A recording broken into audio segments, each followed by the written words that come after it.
Die-hard bargain hunters stormed the stores yesterday for the big Boxing Day sales, but they're not the ones retailers fear.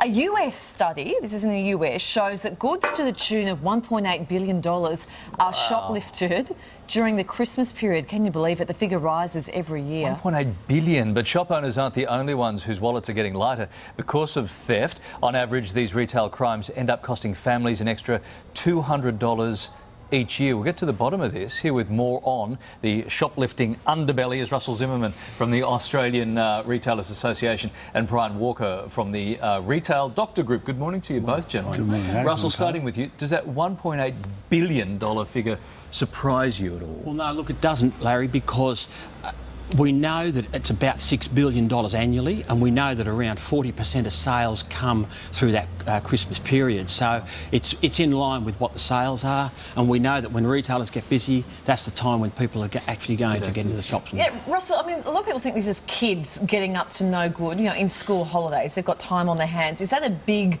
misconception? Yes, look, it is.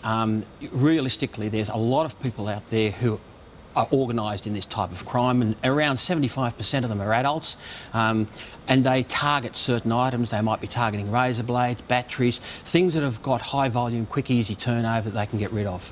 Brian, it's like anything else in our lives, isn't it? Like insurance or something, with a few bad eggs and everyone else ends up paying for it. Absolutely. Like, how does it impact honest Australians? You know, the survey that's come out, this worldwide survey, shows that across 43 countries, the average retail crime, if you like, cost families $186. This year it's cost $200, so it's on the increase.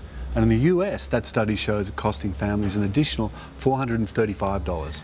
That's because retailers have to jack up their prices to counteract what the shoplifters are costing them. That's right. The reality is that these costs get passed on. Wow. What steps, Brian, should retailers take to prevent shoplifting? Are they doing everything? I imagine they're doing everything they can. What more can they do? You know, in the Retail Doctor Group, we work with retailers and we talk about staff vigilance. Staff being proactive, acknowledging everyone who comes into your shop within 30 seconds. Really good store layout, nice open layout. You can see there's little blind spots in the store. Don't mount all the stock up so you can't see anything.